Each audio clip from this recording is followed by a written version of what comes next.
with the agenda as proposed. Plant status update, Mr. Noyes, please.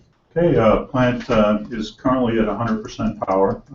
Since the last meeting, the hostile action-based exercise was completed on April 30th, along with the NRC debrief. There were no findings that were briefed in the NRC's verbal debrief, but they've got 45 days to issue the formal report, and we have not yet received that yet. There was also a FEMA exit that was conducted, and that found no findings. The NRC end of cycle meeting was held on May 1st. We had to the plant, Selectman Provenzano came on the 6th of May for a tour of the plant.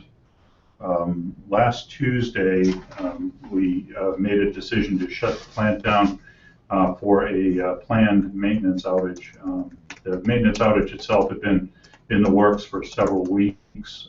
We were working with ISO New England and NSTAR to determine the proper window to remove the plant from service, to make some repairs to ensure long-term reliability of the plant through the remainder of the operating cycle. And the plant was restarted and connected to the grid 1709 last night. Thank you. Then just for the information of the Nuclear Matters Committee, there is a website, www.yoursafetymatterspilgrim.com, that has been launched. It has some information on emergency planning for Pilgrim and the surrounding area, and additional information will be added to that website as we go forward. And that ends the report pending any questions. Yeah. Josh, did you get the address for the yoursafetymatters.com? That's correct. Your safety matters. Pilgrim.com. Oh, Pilgrim. That's okay.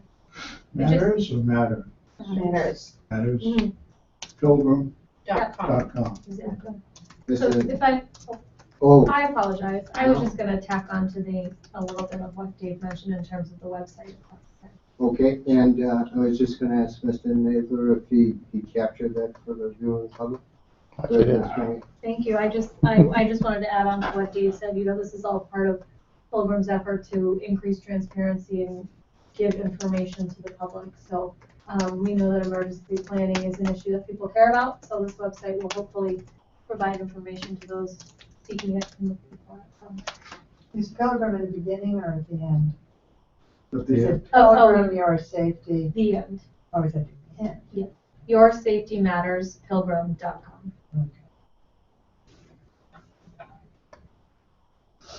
Okay, so we all understand the address correctly.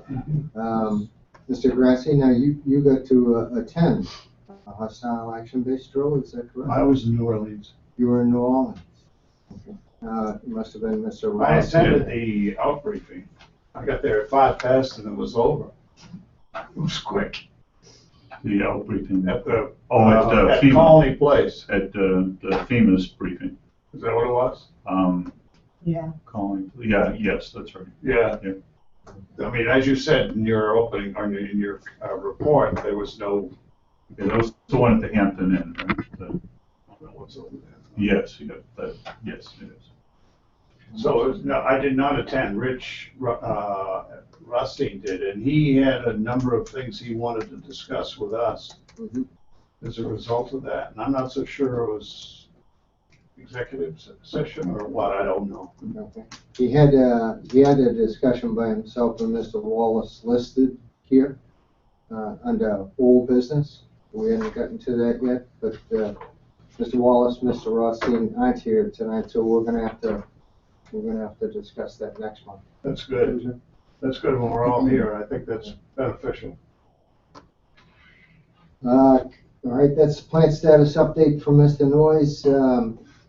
Mr. Rothstein had listed Entergy's current seismic hazard analysis. I don't know if you're prepared to discuss it versus Marky Warren. letter to the Um, NRC? I have seen the letter. I'm not prepared to discuss it in any level of detail. We have been notified by the NRC that we have screened in, along with 17 other plants east of the Mississippi, as a Tier 1 plant for seismic PRA analysis. So we will work our way through that process with the schedule that's been established by the NRC. Is that to validate the design basis for the plant? It is actually beyond the existing design basis. Does it use that as a baseline, or is it just? There is an interim step that uses the plant's existing. Sorry, Paul, do you mind if I ask? No, I'm sorry. as long as Mr. Noyes can respond to it. Yeah, there is an interim step that uses the existing plant's design basis. By December 31st of this year, the plant will be asked to certify all the system structures and components that are necessary to implement the beyond design basis Fukushima strategies. The installed plant systems are qualified to assess whether they are qualified to 2 times the safe shutdown earthquake, which is the plant's design basis.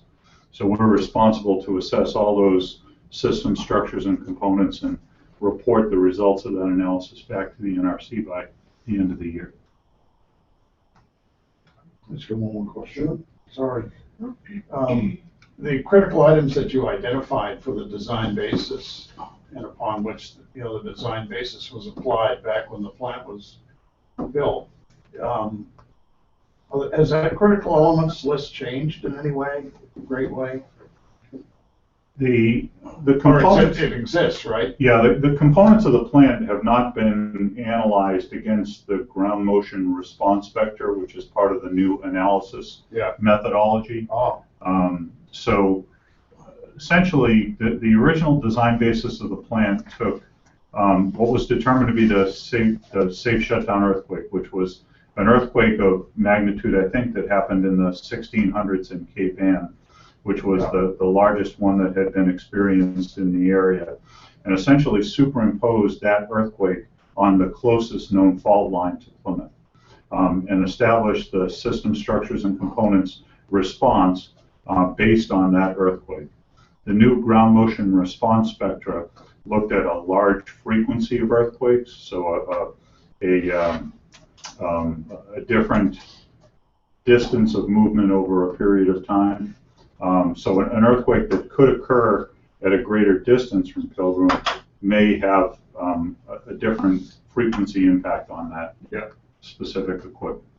I think it's very interesting to note that as a result of what's fracturing that's going on around the country, in the areas where they're fracturing it, the USGS, which is the U.S. Geological Survey, has recorded far more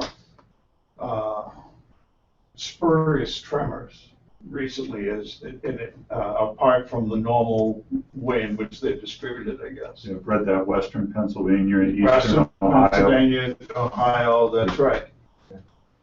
That's right. So it's very interesting. Do you look at cast also? Are you analyzing dry cast along with the spent fuel pool? I don't know if the analysis includes a cast evaluation or not. Spent fuel pool?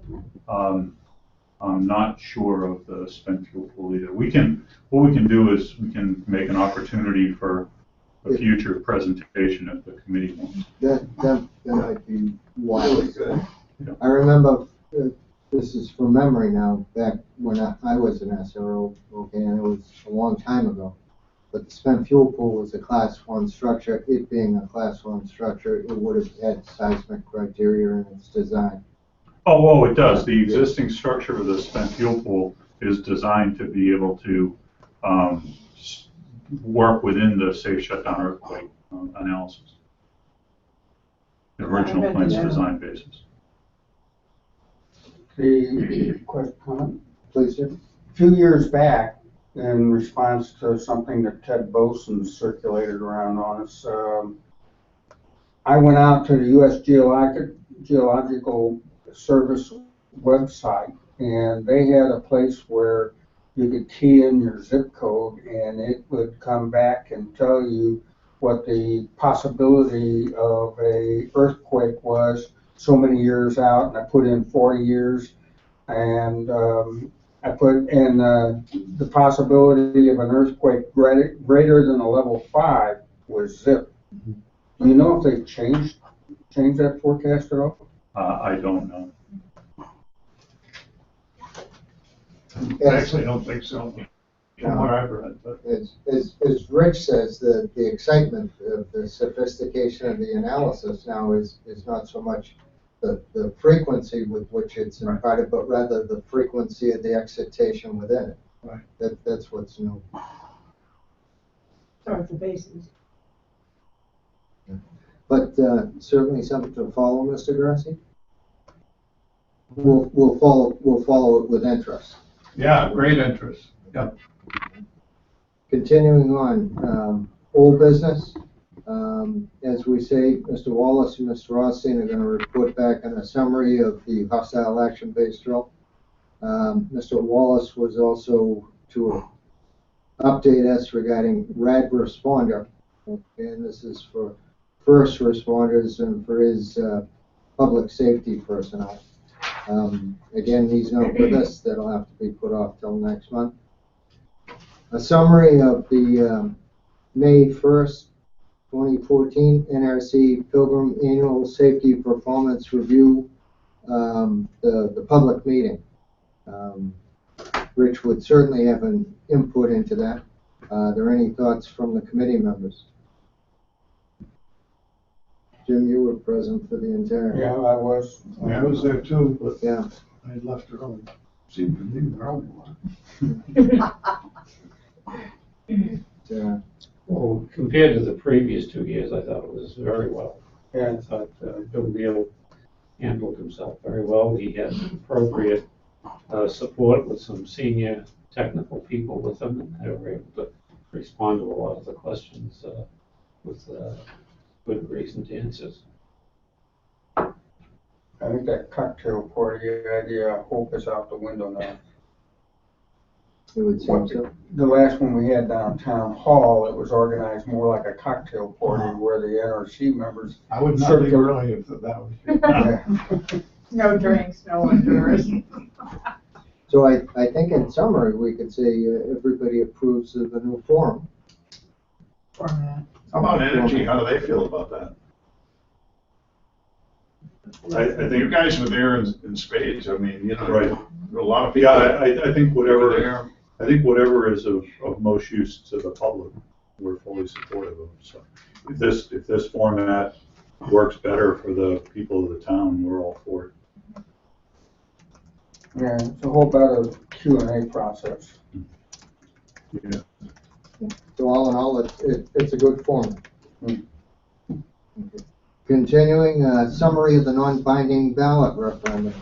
Our normal point of contact with the Plymouth Board of Selectmen is Mr. Mahoney. He can't be here tonight because of personal reasons. But Chuck, you worked the polls. You want to report what were the numbers? In generalities, I mean, how much of the voting population turned out? How many voted for what? I think we just made it over 10%.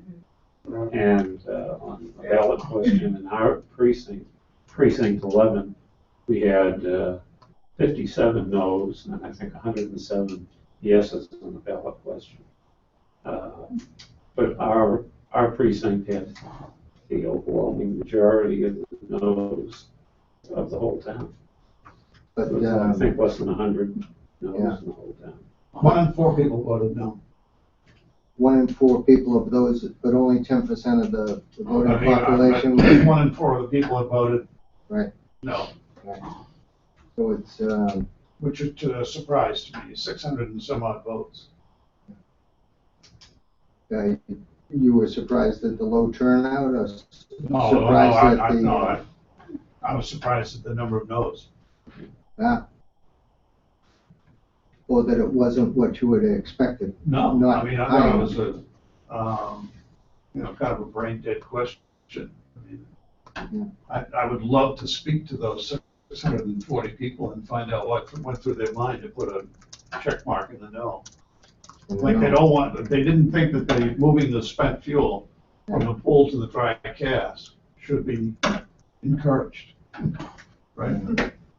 Maybe they didn't like the language or what, I don't know. Does anybody have any information about? I haven't seen any analysis of the poll results. I mean, one result could be that, you know, with less than 10% or just about 10% of people voting that Yeah, but it that's wasn't of normal interest. for that vote, and that's what I was told. That 10% of the people control the town, and, you know, in that kind of a vote, and that's a very low turnout.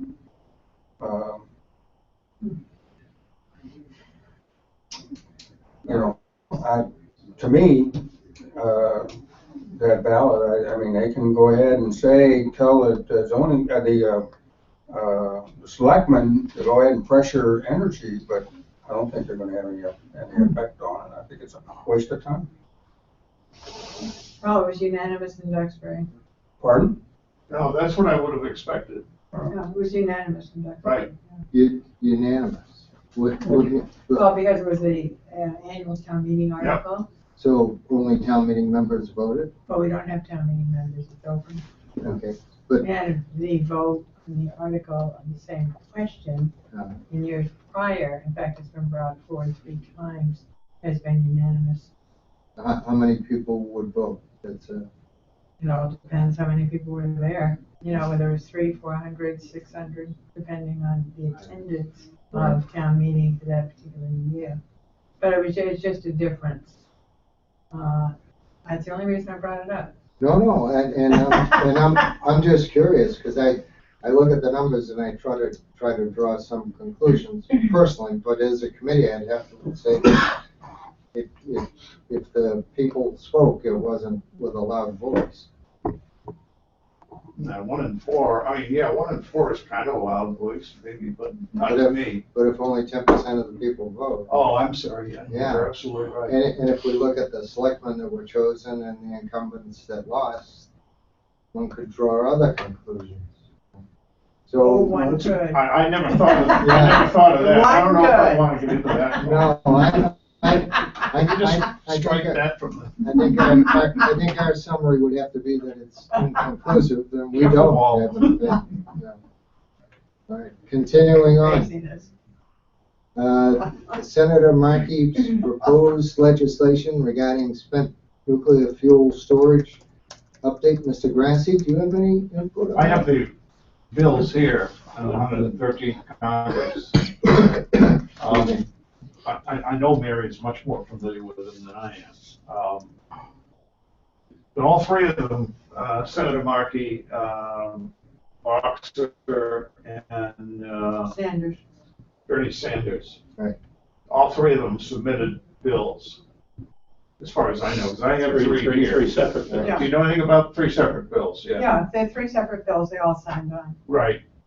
And they're all amending the Atomic Energy Act of 1954 to prohibit certain waivers and exemptions for emergency preparedness, and provide for consultation with the state and local governments, and the approval of post-shutdown decommissioning reports by the NRC. And also, this one is to amend and provide for the expansion of our emerging EPZs and the development plans for dry cask storage of spent nuclear fuel and for other purposes. I'll pass these down to you. Yeah. So in other words, to tie into expediting transfer of spent fuel from the pool to dry cask, their approach was a carrot and stick. You do that, or you expand emergency planning to 50 miles. So, and that was the summation of that one. That's a good summary. How do they stand on Yucca Mountain, and what's their position on that? Because these seem like easy builds. I think they've accepted the fact that Yucca Mountain is not going to be built. And, But Yucca Mountain is built. pardon me? Yeah, Yucca Mountain is built. It is built, but it's not going to be used for The bills are addressing and recognize, as I deal with Mihal, it is a probably on a daily basis, recognizing the necessity of a two-tier process. On the one hand, you deal with looking for an off-site solution. And on the other hand, while that is occurring, you deal with safety issues for on-site storage. The bills that were introduced are dealing with the on-site, which is not to say a lack of interest in finding an off-site, but a recognition, as the Blue Ribbon Commission has recognized, that that is a long way off. Not to be ignored, but you can't say it's going to happen.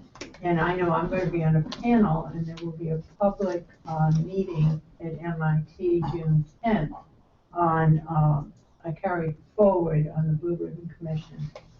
I can send information on that. Mary, that would be appreciated. Thank you. Okay, other issues? Can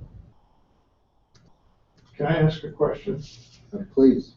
before we get into another issue on this one? This issue and a related issue. Is there an item on the agenda? I don't see it. For the discuss about Vermont Yankee, the safe store that was anticipated there, and the fact that Energy has come out and said that by 2020, they'll start in 2017, and 2020 they'll have all the spent fuel in the pools moved to dry cask storage. Mr. Grassi, yes, I had included that, and I noted on my handwriting is perhaps not the best. Okay, fuel to this if we've had why, the reasons for it. Okay, I'll wait. I'm sorry. Okay, Sorry. no, and I even had Mr. Grassi as speaking regarding that, as well as Chuck Ady. I was going to ask to Okay. input. Continuing on, into new business. The NRC April 24th webinar regarding Pilgrim dry cask storage. Mr. Rothstein wanted to speak about that. I think it'd be appropriate to let it wait till next month. And have Mr. Rothstein's guidance regarding. Yeah, I got that. And I mean, there wasn't any, according to Rich, and from what I reviewed, there was nothing unusual or earth-shaking or new. I listened to it and I didn't hear it. Right. Okay, I think we can eliminate that. That's the sum and summary of it. We all have a copy. Right, so it was just the sharing of information. The NRC webinar on April 30th regarding new Reg 0654. And this is the emergency planning update. Mr. Wallace was supposed to speak to that issue. He being not here, we'll have to put that off. Widening the EPZ on a state planning basis. This is was Mr. Berger's topic, and he was supposed to draw from information or the experience at Diablo Canyon. In Mr. Berger's absence, that will have to be a wait till next month. Revisiting the discussion of economic implications of early shutdown. I've sent my information to Mr. Mahoney. He hasn't responded to my thoughts on it. Mr. Ady, yourself?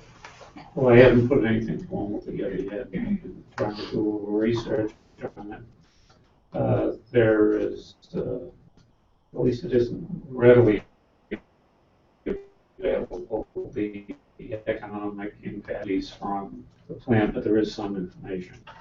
I'm really not going to be able to make any kind of a statement on it until I do a little more homework. I'll have that ready for the next meeting. Okay. Thanks to Mr. Grassi. We do have some more information to consider. This was from the early days back in the regulated arena, where interest groups did do economic studies of decommissioning, and they're all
plan.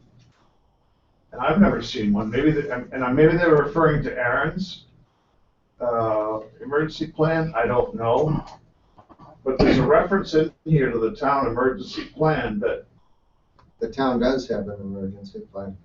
I've never looked at it, and I am going to, in terms of this charter, and see what's all this. Like Duxbury. Yeah. I used to go to your old meetings when Ted was. Yeah. He used to review the standard operating procedures. Yeah. Yeah, I think which, that, for example, our committee in Duxbury reviews every year, every single line of every procedure, and discusses it with the emergency management director in the town and board of selectmen. it's a good, I think, I think. Which isn't a bad idea. No, it's not a bad idea. I agree. There's a lot of things in here that I have added, and I was very liberal in a lot of the ways that I added stuff, but also cognizant of what we've done and what the charter says, and I didn't expand it. I just clarified it by the editorials. Mr. Grassi, I thank you for your efforts, and I'd encourage all the members to. If you don't get it, let me know, and I'll send it again. I did copy everybody. We should be prepared to discuss next month. It'll be good. Thank you. Question, Yes. would it be helpful for this committee, seeing as though essentially the plans are the same for all EPC communities, except what your reception center is, et cetera? Would it be helpful if our review, which is, done in track change, would that help this What, committee? your review of what? Please, may I The ask this, Jim? Duxbury standard operating procedure for the selectmen, the fire, the police, the school, the harbor master, the beach, the DPW, the nursing homes, the group homes. There are plans for all those different groups. Procedure. Certainly don't want to review those. I certainly appreciate the offer from my viewpoint, but I don't want to be reviewing those before I review the town of Plymouth. No, but No. I think it might be helpful because the plans are essentially the same. I think it would be For some, I think it would if be you've never done it before. worthwhile to know what sort of plans exist Mhm. and how they've been processed, I would like the. promulgated. And we requested from MEMA to receive the plans in Word document form, which is a heck of a lot easier than each member of your committee getting the paper plan like that. And it's on our website. Which what I'd like to do is I'd like every member of the committee to review your thoughts on the charter. And Mary, I'd be happy to receive your copies with your comments to Mr. Rothstein and myself, if you would. I'll send it to the whole committee, what the heck. Why don't we not send it to the whole committee yet? We promise we'll let Mr. Rothstein make that decision, but I'd appreciate it. Oh, think about that. Oh, because I'm very All right. democratic and say, hey, the more eyes, the better. Because we may not have best ideas. Yes, but Mary, I don't disagree with you, but we do take our direction from our chair, okay? And certainly Sure. you'll have a chance to talk. Thank you. All right, another subject. Okay, Mr. Grassi, you brought up a good point. Vermont is talking about moving their spent fuel to an SFB pad, and that's at somewhat of an accelerated schedule. Okay. I responded to Mr. Rothstein regarding that he should not understand that to mean that it has to do with totally separate agreement with the state, okay, as to what condition entity is bringing Vermont Yankee 2. I mean, legally, they could go to Safe Store, legally, they could go to Brownfield, legally, they could go to Greenfield. None of those conditions preclude them taking the fuel out and putting it into dry casks and onto the SFB pad. It's a separate question, and it's economically driven. Chuck, who's had experience with the decommissioning of the Shoreham unit, okay?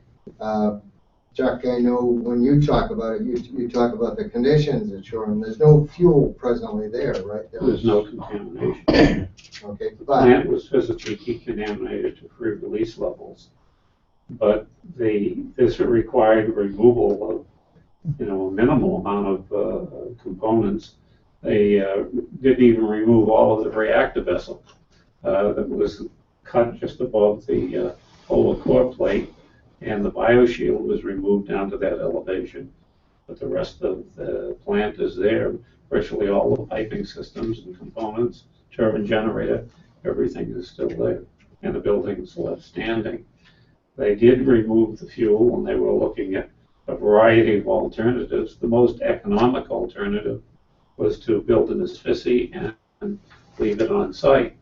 They wanted to, one of the other alternatives was send it to France, either to Kojima or to BNFL for reprocessing.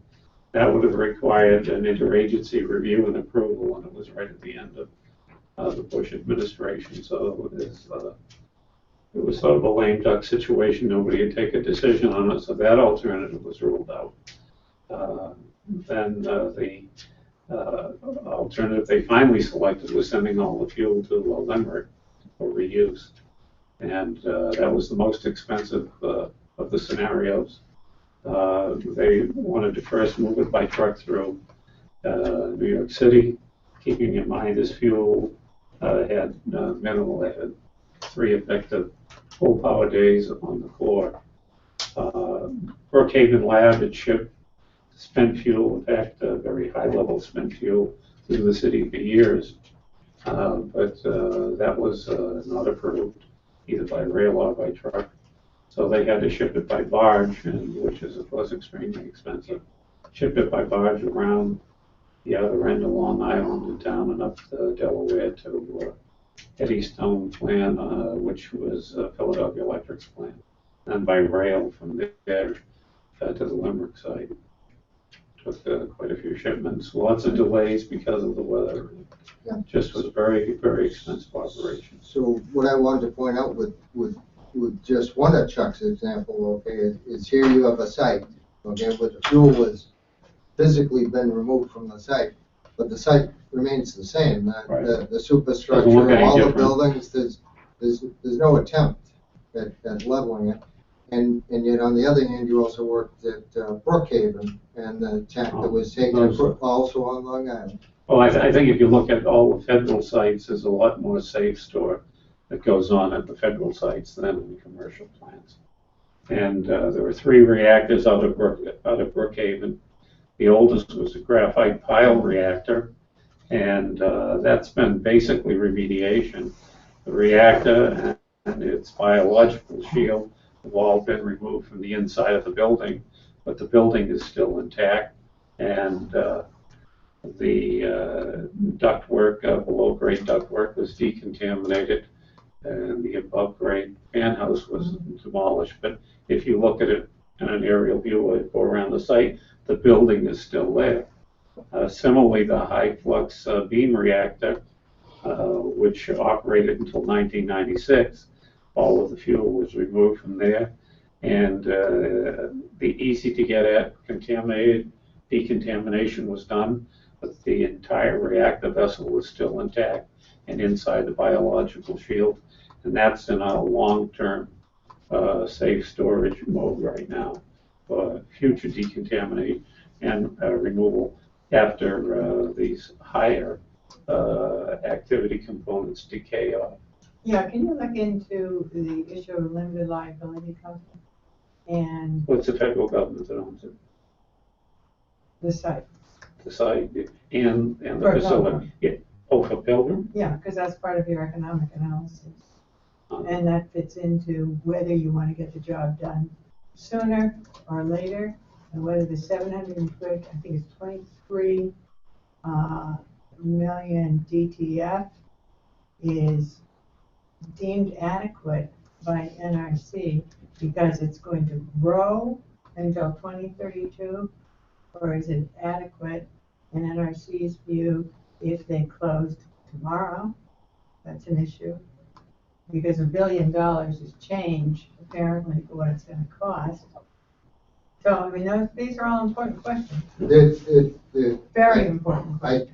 I certainly don't disagree, they're not important questions. That's why the NRC actually looks at the condition of the decommissioning fund on Yeah, a regular but basis. the question on Yes. it, when they say it's sufficient, does that mean sufficient, which I doubt, if it had to be used in 5 years or now, or on a projection of investment for the licensed term, which would be 2032, which I suspect is the judgment of why they determined it to be sufficient based on a judgment of how that money is going to increase over those years, because that's an important difference. Not yet to find the answer. Do you know the answer? I know I've read about the answer. I know that I have read about why is it that they study the decommissioning fund? Why did they do it at the frequency in which they do it? I understand. And what are the investments that are allowed to be used? I understand all of that. That doesn't answer the question. The purpose of the audit is to that ensure amount that the of money money is adequate. Adequate to be used if they close at this point in time, or assuming they're going to close at the termination of their license, which in this case is 2032. Therefore, there's built-in assumption of growth of that amount of money. Those are two different things. And I still can't get the answer to it. Okay, in reading the literature on it, the amount of money is only allowed to be invested in these 1.5 to 2.5% growths. I understand And that is to assure that the cost of the decommissioning, which is also growing in the order of 2 to 3%, that they are maintained throughout the life of the plant. That was. And so you're assuming the answer is the latter, which I assumed, but I hadn't seen an answer to it.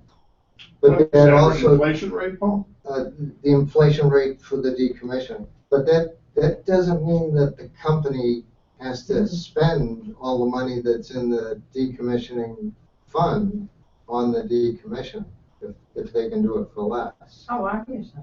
Right. But it's always been about $1 billion for Connecticut and Vermont's projection. What did you just say? I think Miss Mary said $1 billion. No, what you just said. They don't have to spend that. They don't have to spend it, but Right. That was one of can they the, divert it? well, they can keep it. They can keep it? Right, that went with the sale of the plant. When the Commonwealth of Massachusetts went to deregulation, part of the sale of the plants, and this would have been Yankee Row back in the 90s, would have been Pilgrim Station, and would have been the other states that decommissioned, that went to deregulation. Well, I sure It looked had for to be- ways to save money. It had to be adequate. Yeah. It's Well, what's the difference, Paul, do you mind me asking, what's the difference between Vermont Yankee and the number of fuel rods stored there versus Pilgrim? 580? Well, what is it? Well, 3,000 now we're talking change. about cores versus I don't know. how long they ran. It's and less. Vermont Yankee ran on an 18-month cycle as opposed to Pilgrim runs on a 24-month cycle. So there's differences and there's variables. And Vermont, okay, early on, because of its spent fuel pool constraints, it chose to disassemble its spent fuel and compact the spent fuel rods so it could get more fuel bundles, more fuel rods within the same area within the pool. Remember, Mr. Tarantino lectured us on how conservative Boston Edison was and did not do that, refused to do that. So there's some differences between what happens to the decommissioning fund. The decommissioning fund has to be used for decommission. And there are some people who would suggest that that decommissioning fund should be diverted and to accelerate dry cash storage. It should be given to the utilities if they use it for that purpose. Me. But, and Mary, that's an innovative thought, okay? And there are some people who share it with you, but there are other people who would like Pilgrim, if it does decommission, they would like it to go to greenfield status, so that, and this is not just speaking for this, I do not speak for Mr. Muratori, I do not speak for Mr. Mahoney, but certainly if it were to decommission and they weren't to have another reactor on the site, they would want to take it back to where the land could be used for some other purpose. There's no question, and that's one of the big discussions offline that we've been having is, and that's why I got those economic impact reports, is the, if the plant were to shut down, let's say. And it will someday, yes.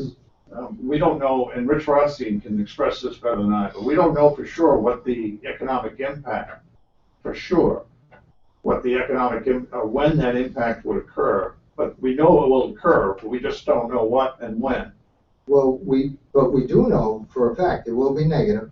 Well, Okay. we know that the pilot will be affected by it, and if the pilot is So the affected by it, pilot will go from 10 million to something much smaller. less, and to probably something 1/10 of what it is today, so if we don't go to a greenfield, right?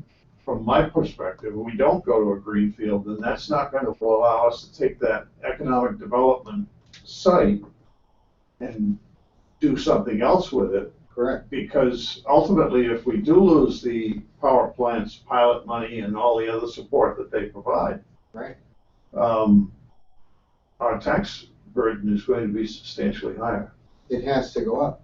And the Obviously. thing, and the thing is explained to Mr. Mahoney was, it's not just the 10 million, because out of a Right. $120 million Well, that- budget, that can be absorbed. It's the hundreds of millions that go into, not hundreds of millions, say 30 million, okay, that go in from the wages from the employees. Yeah, there's 600 or so employees Right. that either live in the town or eat in the town or whatever. Even if only half of them live in the town, okay? Well, that's the The biggest. number of employees goes down by a third the first year, and then down to 2/3 by the end of the second year. And that's what's being experienced at Kiwanee and being experienced at Vermont at this time. And that's why Vernon wanted to go to an early dismantlement. Yeah. Because you would have 1,000 employees, all of a sudden juicing in to take care of that aspect.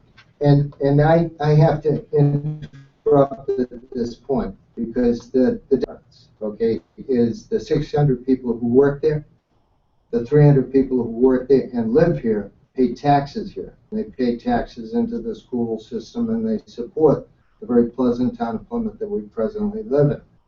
To substitute a decommissioning crew, which won't be 1,000 people, it'll be a couple of hundred people. But these are the same kind of people who come in and do refueling outages. They come in, they're specialists. They do their plasma rack cutting, they do their shipping, they're really transients. Well, Okay, hopefully don't. they keep some of the workers here who have a history of knowing where all the crap is on site. Some people might not refer to it as crap. Some people shouldn't be offended by it. They can understand how some people might say that. But in any case, Contaminated materials.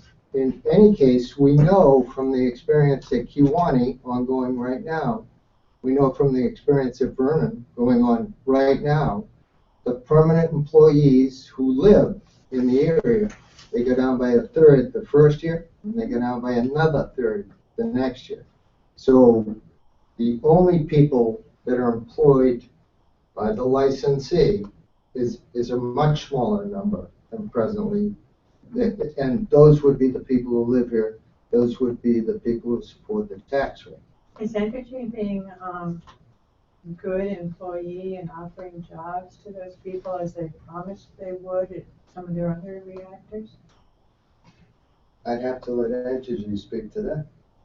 There are programs that will look at individuals that are no longer being retained at Vermont and make positions that they're qualified for available to them at other energy facilities.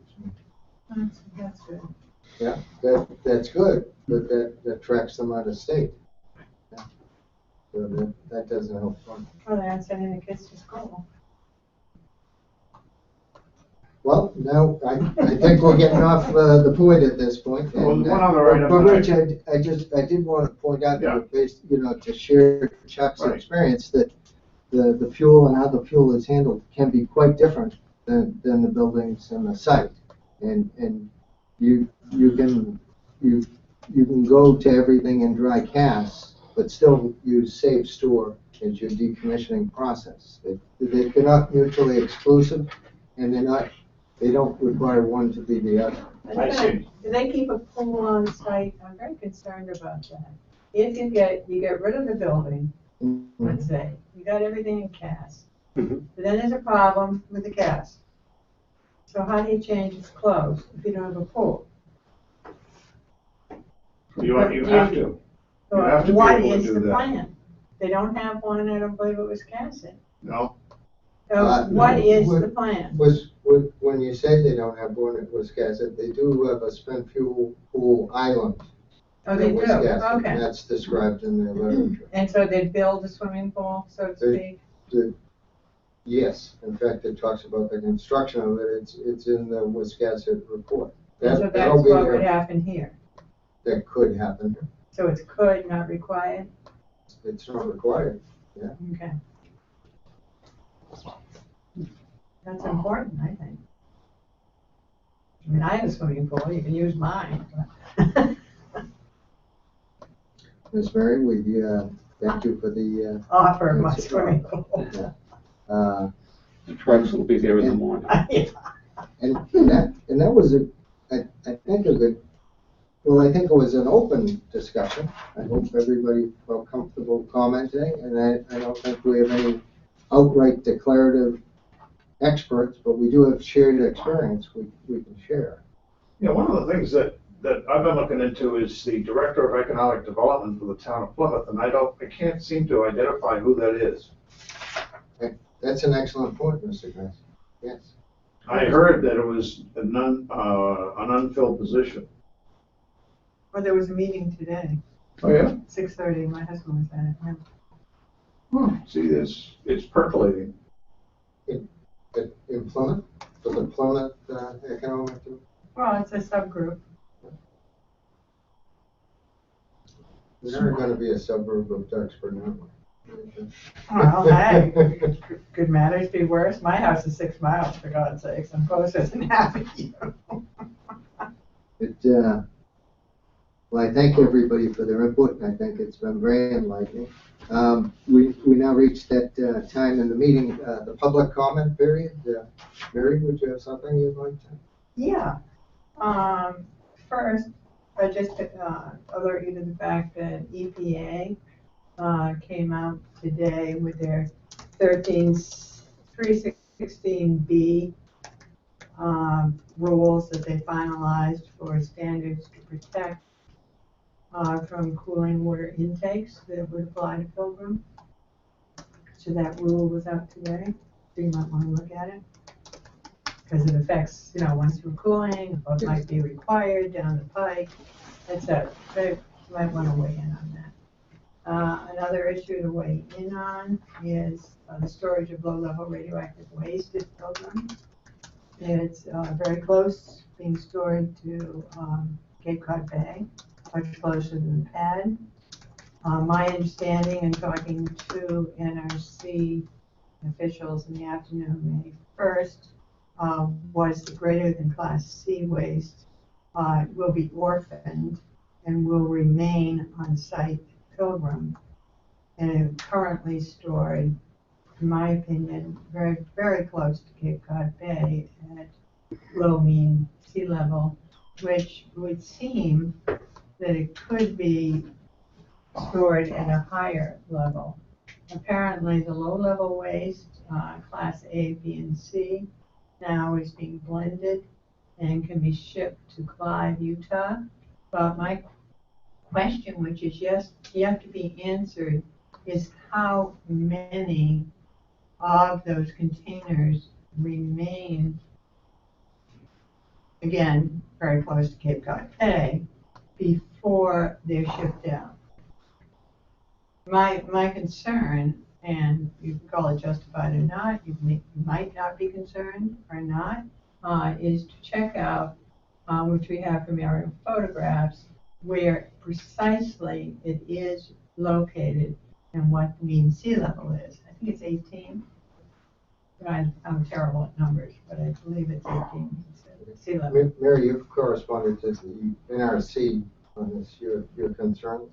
Yes. I believe I saw a copy of that. So Okay, the NRC is going to be responding. They're going to be responding, and so the question is whether you're interested as a committee or not on behalf of interest in your community. That's why I'm bringing it forward. Maybe, Okay. maybe you're not. Well, in the interest of completeness, okay, Mary brought her concerns to the NRC's attention. I do recall when the low-level interim storage facility was originally built, that there is no storage in the Commonwealth of Massachusetts of radioactive material. Well, no, let me explain. The purpose of the building was to provide in-shipping containers, okay, a place where it could be pre-staged and then taken away as scheduled. Yeah. Yeah, but the issue is there are lots of containers, about 30 outside that building. And so the question then was asked to NRC, what's in them and where are they going? And the response was greater than Class C cannot go anywhere, so it will remain on site for the length of time as the spent fuel will remain on site. That's what the NRC responded to? Yes, Class A, B, and C, because we no longer, as of 2006, could send to Barnwell, South Carolina. We are not a member of a compact state, but the solution was provided by Energy Solutions that has an agreement with Clive, Utah, to blend and send a combination of A, B, and C low-level waste. And to give the complete history, do you know why we're not a member of any of these state consortiums? Yes, I do, because I was a member of that committee. And why is that? Why is that? Yes, why? Because we did not choose to be a site. Yes. And in order to play, you had to be the site, one of the low-level waste sites for the nation, which would have been number 3.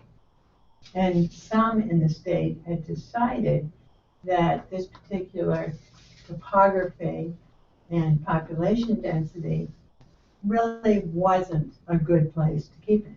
Yes, de facto, the geology was such that we would probably never be chosen as a site. Well, actually, Governor Weld had a bill in the state legislature for $45 million for the siting process to look for it. And former Senator Carol Amick was head of the low-level radioactive waste management board at the time and spent 4 years in the search for a site, and what killed it was Senator McDonald, who I worked with, who nixed the $45 million for the search, and industry did not want to pay for a search, recognizing it would be a failure as it had been in Illinois, where they had lost $80 million.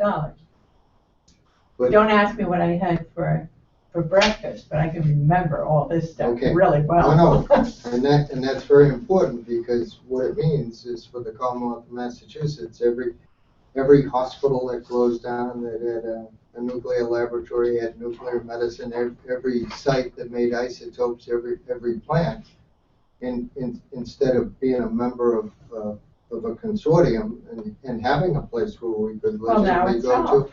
Well, no, now we have probably 50 sites all over the We state. can send to Clyde A, B, and C.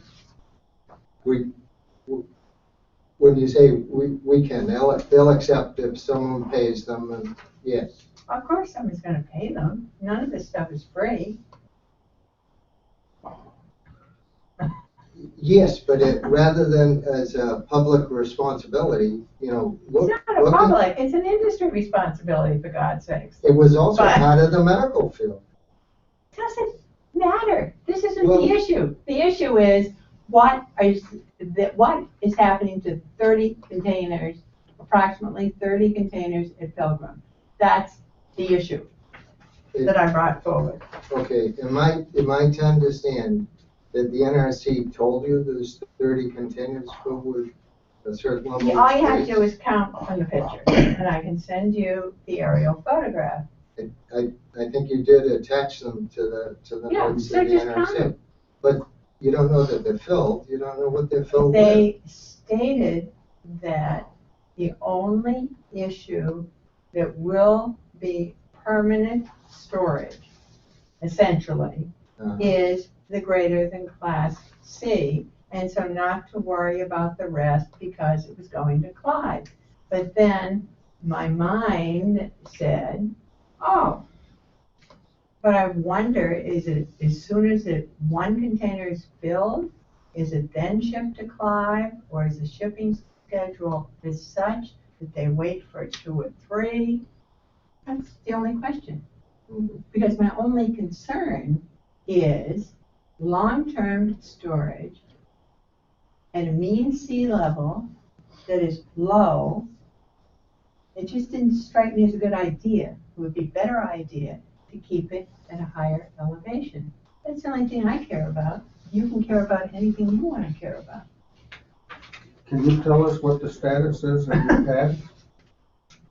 I'm sorry, you're talking about That's status a of different issue, material in but yeah, the low yeah. level. The construction of the pad, the dry cask storage pad, is that complete or is it still under construction?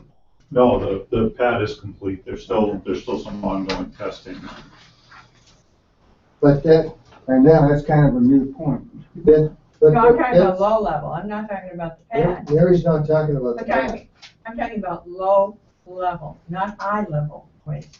Yeah, she's talking about a stage. I'm not talking about spent fuel. Low level waste is everything but Mhm. spent fuel. So Mary, we congratulating you for getting the NRC's attention on it. I'm just curious, do you know the answers?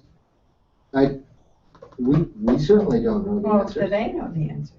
I Mr. Noyes, you get it. I don't know the answers. I know that all the waste that is stored at the plant is all stored in accordance with license requirements.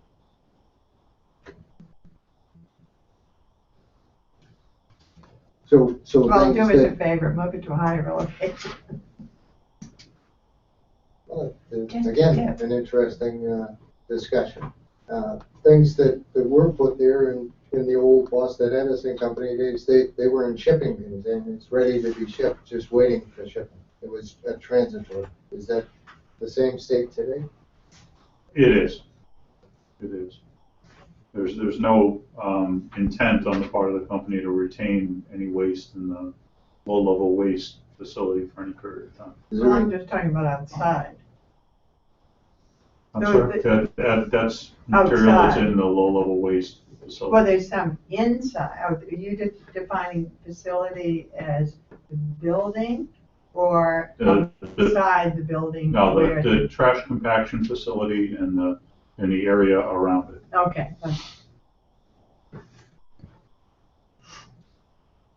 okay, and that, another good exchange of information. Thank you very much. Ms. Mary, anything else for public comment period?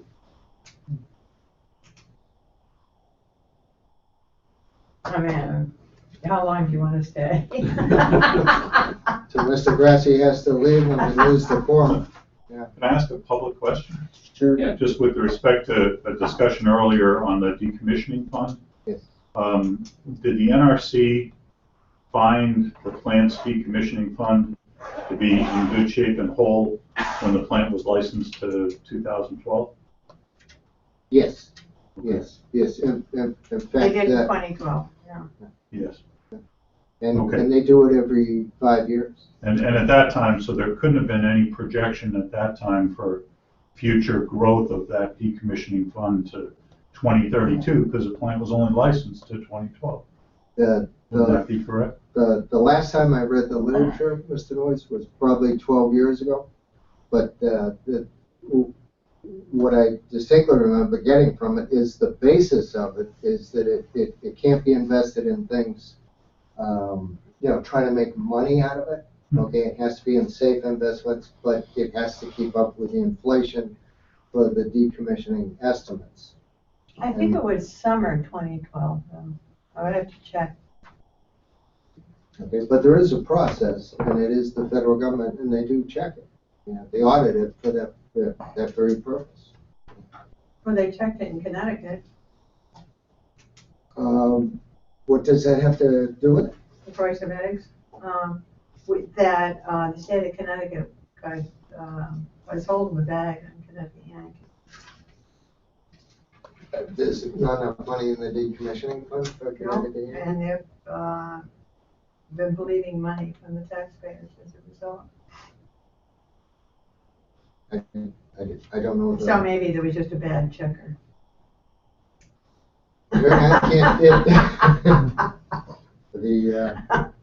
Yes. There was a bad checker at the NRC. I had a tough time with math too. Okay, I think that concludes the public comment period, and the next one on our agenda is to review last month's meeting minutes. Mr. Chuck was kind enough to write up the meeting minutes for us. I would invite the licensee, the public, if they want. We won't be conducting any new business from this point forward if you want to make it an early night. Nobody wants to leave. Oh, I do. Ms. As Mary, charming as it is. Ms. Mary, thank you for your input.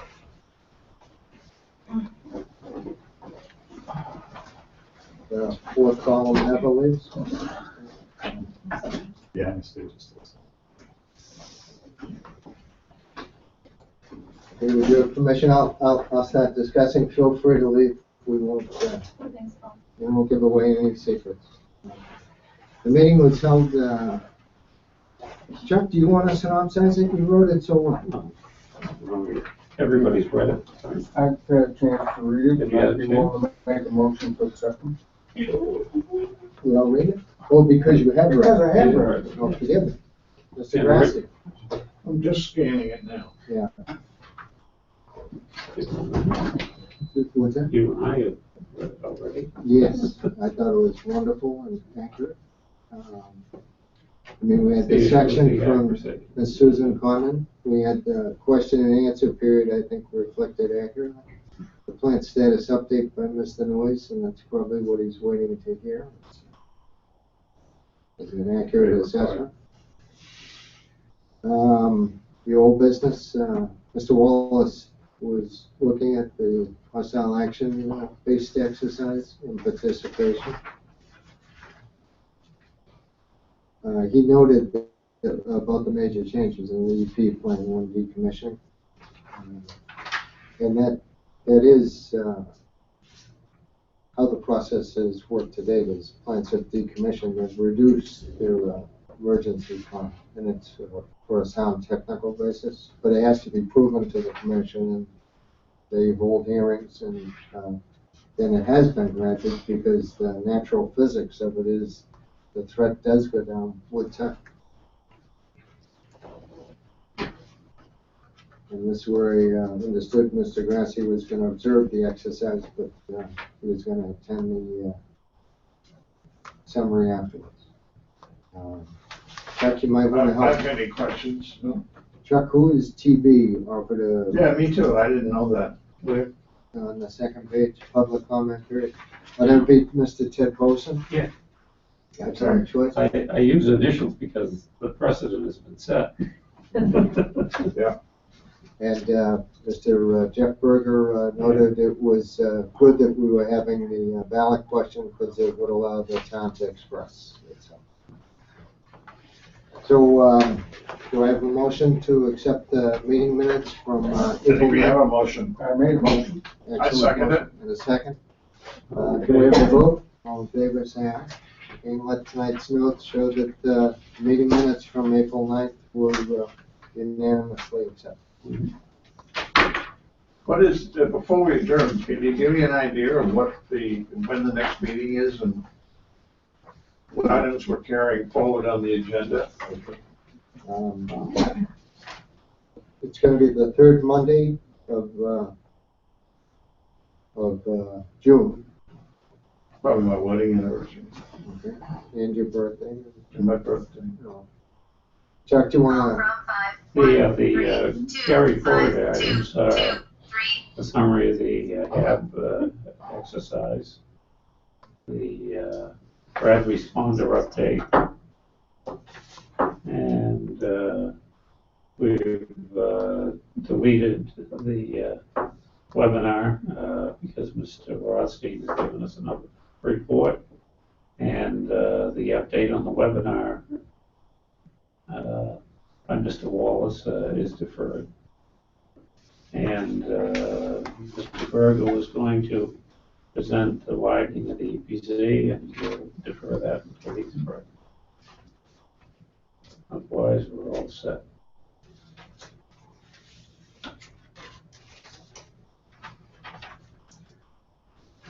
Mr. Grassi, comfortable with that? Yes, sir. Okay, do we have I'll entertain a motion to adjourn. Some motion.